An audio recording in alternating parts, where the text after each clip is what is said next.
بسم الله الرحمن الرحیم. نن زموږ د طریقة العصریه د اولې حصې الدرس الثالث عشره دیارلسم درس شروع دی او د دیارلسم درس انشاءالله نن زموږ څلورم سبق دی. دینه پس په بیا تمرین شروع کیږي او سبق نمبر 63 دی د کتاب د ابتدا نه. د دې نه مخکې درس کې مونږه المفرد المثنى الجمع ویلو او په هغه مونږ د سیزونو باره کې ویلو. مونږ وایو هذا کتاب، هذان کتابان، هذه کتب، بیا ویل هذا قلم، هذان قلمان او هذه اقلام. ٹھیک شو جی. د هغه د غیر عاقل د سیزونو باره کې بحث کړو. غیر عاقل او د عاقل بحث موږ د مخکې درسونو کې درس کې کړو. اوس نن به موږ د عاقل باره کې دغه درس کوو. عاقل مطلب دا دی چې د انسانانو باره کې به موږ بحث کوو. نو یو د پاره به هذا ولد، دا هلک دی، هذا ولد دا هلک دی. د دوه لپاره به وایو هذان ولدان، دا دواړه هلکان دي. هذان ولدان دا دواړه هلکان دي. او چې کله بیا جمع راشي د سیزونو جمع لپاره به هذه کتب وي او د انسانانو جمع لپاره به هؤلاء. هؤلاء معنی دا ټول، دا ټول. اولاد د ولد، ګوره ولد یو هلک ته وایي، ولدان دوه هلکانو ته وایي، اولاد ډېرو هلکانو ته وایي. ټیک شوه. نو چې هلکان جمع شو اسم اشاره به ولا د جمع راوړي، ځکه دا خو د عاقلو باره کې موږ بحث کوو. دې نه مخکې موږ ویلي ګورئ، تاسو دې ته ګورئ، دې نه مخکې موږ ویلي هذا کتاب، هذا کتاب، دا یو کتاب دی. هذان کتابان، هذان کتابان. او جمع لپاره هم ویلو هذه کتب، هذه کتب. دا اسم اشاره ولا د واحد مؤنث راوړه، واحد مؤنث اسم اشاره جمع لپاره راوړه. خو دا جمع چې وکنه دا د سیزونو وه، د سیزونو. یعنی مطلب دا دی چې دا غیر عاقل ده. دا کتب غیر عاقل دی، غیر عاقل، غیر عاقل. عقل والا نه دی کتاب. د کتاب زمونږ د انسانانو په شان عقل نشته. نو هغه یو سیز دی. سایکل چې دی دا یو سیز دی، دا بورډ دا یو سیز دی، دا کمره یو ځای دی، یو سیز دی. نو د دې جمع دپاره به هذه راوړي، هذه. او چې کله انسانان وي د هغې د جمع دپاره به هؤلاء راوړي. هؤلاء اولاد، هؤلاء معنی دا ټول، دا ټول. اولاد هلکان دي، دا ټول. هؤلاء دا ټول. اولاد هلکان دي. ٹھیک شو جی. نو دا بحث په انشاءالله ننی. هذا ولد، هذا ولد دا یو هلک دی، دا ما سره نږدې دی، یو دی، دا یو هلک دی. هذان ولدان دا دوه هلکان دي، دا دوه هلکان دي.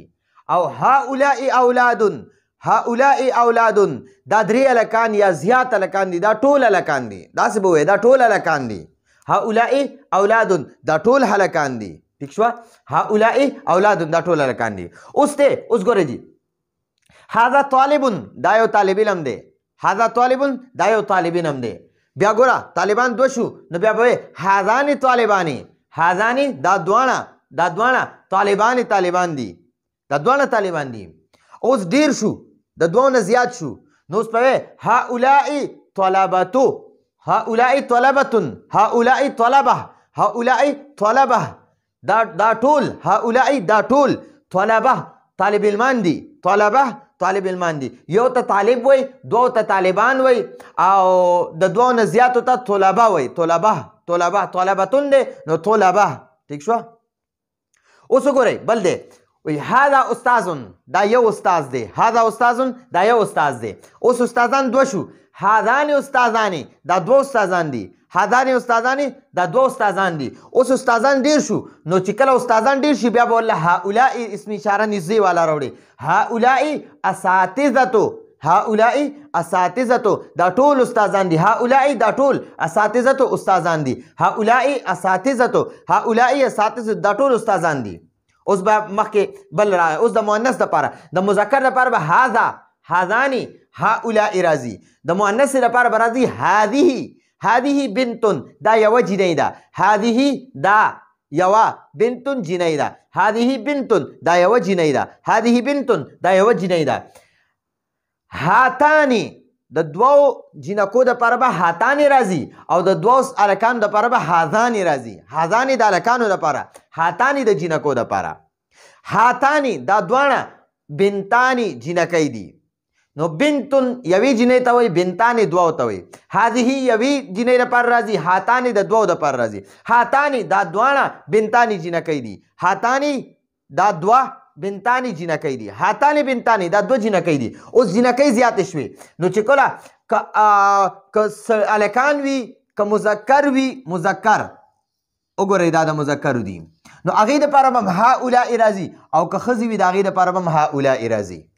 د هؤلاء معنا ده دا ټولې، دا ټول یا دا ټولې. نو هؤلاء بناتن دا ټولې جنکۍ دي، دا ټولې جنکۍ دي. هؤلاء بناتن، هؤلاء معنا دا ټولې او بناتن جنکۍ دي. مخکې دي وایي هذه طلبتن، هذه طالبتن دا یوه طالب علمه ده. هذه طالبتن دا یوه طالب علمه ده. هذه طالبتن دا یوه طالب علمه ده، جنۍ طالب علمه ده. اوس وایي هاتانې طالبتانې، هاتانې طالبتانې، هاتانې دا دواړه طالبتانې طالب علمانې دي، طالب علمانې جنکۍ دي. هاتانې طالبتانې دا دواړه طالب علمانې جنکۍ دي. اوس جنکۍ ډېرې شوې، طالب علمانې ډېرې شوې. نو هؤلاء طالباتن، هؤلاء طالباتن د هلکانو جمع لپاره طالبتن راځي، د جنکو جمع لپاره طالباتن راځي، طالباتن. نو هؤلاء دا ټولې طالباتن جنکۍ دي. ٹھیک شوه؟ نو دا خو دا وشو. اوس ښکته یې رانه تپوسونه کړي دي. دې ځای نه ښکته دا تپوسونه شوي دي. مونږ ته وایي من معنا ده څوک دي. هؤلاء دا ټول، من هؤلاء دا ټول څوک دي. من هؤلاء چې د یو کس دا یو طالب علم دی، د ده باره کې زه تپوس کوم، دا یو هلک دی، د ده باره کې تپوس کوم، نو زه به وایم من هذا دا څوک دی، دا یو کس څوک دی. که دوه یي د هغې لپاره به وایې من هذانې دا دواړه څوک دي. او که ډېري د دوو نه زیاتې، که درې او که درې سوه وي او که درې زره وي او که درې لکه وي، نو د هغې لپاره به وایې من هؤلاء دا ټول څوک دي. من هؤلاء معنا ده دا ټول، هؤلاء دا ټول، او د من معنا ده څوک. من هؤلاء دا ټول څوک دي، دا ټول څوک دي. نو جواب ورکوي وایي هؤلاء اولاد، هؤلاء دا ټول اولاد هلکان دي. هؤلاء اولاد دا ټول هلکان دي. هؤلاء اولاد دا ټول هلکان دي. اوس تپوس کوي دا خو ما سره نږدې و که نه، ګوره دا ما سره نږدې و نو من هؤلاء به وایې. اوس چې رانه لرې وي، ښه لرې وي، نو بیا به وایې من اولئک هغه ټول څوک دي. من اولئک هغه ټول څوک دي. چې کله نږدې وي بیا به وایې من هؤلاء دا ټول څوک دي. او چې کله لرې وي، ښه لرې وي، نو بیا به وایې من هؤلاء هغه ټول څوک دي. من اولئک، من اولئک، من اولئک هغه ټول څوک دي. د نږدې دپاره من هؤلاء او د لرې دپاره من اولئک. اولئک معنا ده هغه ټول. د هؤلاء معنا ده دا ټول او د اولئک معنا ده هغه ټول. چې لرې وي هغه یادوي، هغه ټول. نو من هؤلاء دا ما سره نږدې دي، نو د دې باره کې تپوس کوم من هؤلاء دا ټول څوک دي. نو بیا به جواب راکوي وایي هؤلاء اولادن دا ټول هلکان دي. اوس د هلکان معنا ډېر لرې شو رانه. اوس تپوس کوي وایي من اولئک هغه ټول څوک دي. من اولئک هغه ټول څوک دي، هغه ټول څوک دي. نو جواب ورکوي وایي اولئک هغه ټول اساتذتو استادان دي، استادان، هغه ټول استادان دي، هغه ټول استادان دي. اولئک اساتذتو هغه ټول استادان دي. اولئک هغه ټول لرې دپاره اشاره کوي هغه ټول اساتذتو استادان دي. اوس بیا نږدې جنکۍ دي. وګوره دا خو د سړو باره کې تپوس من اولئک من هؤلاء هؤلاء اولاد، من اولئک اولئک اساتذتو. اوس یو ډېرې جنکۍ دی، د دوو نه زیاتې جنکۍ دي، دا درې جنکۍ شوې. نو اوس به تپوس کوي وایي من هؤلاء نږدې دي را سره. من هؤلاء د سړو لپاره من هؤلاء تپوس کولی شي، د ښځو لپاره من هؤلاء سره تپوس به کوې. د سړو لپاره به هم چې لرې وي نو هغې دپاره به من اولئک تپوس کوې، او چې د ښځو لپاره هم لرې وي او ښځو باره کې تپوس کوې نو من اولئک تپوس به کوې. نو اوس نږدې را سره دغه دي ښځې دي. نو وایي من هؤلاء دا ښځې څوک دي، دا ټولې ښځې څوک دي. من هؤلاء دا ټولې څوک دي، دا ټولې څوک دي. نو جواب ورکوي هؤلاء نساء، هؤلاء نساء دا ټولې ښځې دي. هؤلاء نساء دا ټولې ښځې دي. هؤلاء دا ټولې نساء ښځې دي. نساء ښځې دي. اوس د لرې تپوس باره کې تپوس کوي من اولئک هغه ټولې څوک دي من اولئک هغه ټولې څوک دي نو جواب ورکوي اولئک بناتن اولئک هغه ټولې بناتن جینکۍ دي اولئک بناتن هغه ټولې جینکۍ دي. نو دا زموږ سره د مذکرو او د مؤنثو د انسانانو د عاقلانو باره کې باسو. د دې نه مخکې درس کې مونږ د غیر عاقلو جمع دپاره به مونږ چې نږدې وو هذهي به هم وي او چې لرې وو نو هغې دپاره به هم تلکه استعمالولو. تلکه ټیک شوه. د لرې غیر عاقل غیر ذوي العقول ورته وایي. غیر ذوي العقول معنی ده چې عقل یې نه وي. وګوره قلم دی نو که قلم نږدې وي نو هغې دپاره به وایي هذه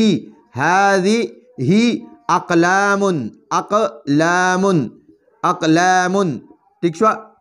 او که لرې وي نو هغې دپاره به وایي تلکه اقلام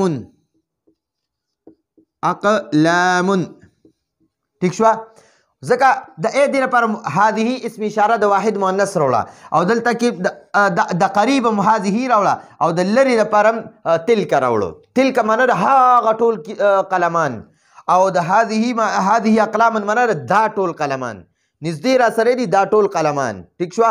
او لرې نو تلک اقلام هغه ټول قلمان دي ټیک شوه. نو دا د غیر عاقلو دپاره به چې کله جمع وي غیر عاقل جمع وي نو اسم اشاره به والله واحد مؤنث راوړي. که نږدې در سره وي نو واحد مؤنث به اسم اشاره راوړي نږدې والا هذه.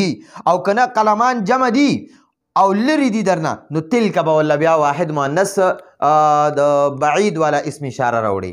د نږدې دپاره هذه اسم اشاره قریب والا او د لرې دپاره تلک اسم اشاره بعید والا راوړي ټیک شوه. نو دا زموږ سره د نن ورځې درس و. په نن درس کې مونږ د عاقل څیزونو باره کې د عاقل یعنې عقل والا خلکو باره کې بحث وکړو د واحد د تثنیه د جمع او بیا هم د هغې باره کې سوالونه مو کړه من هؤلاء من اولئک من هؤلاء من اولئک. نو دا زموږ د نن ورځې درس و. راتلونکي درس پر اجازت غواړو. هذا هو المرام والله اعلم بحقیقة الكلام.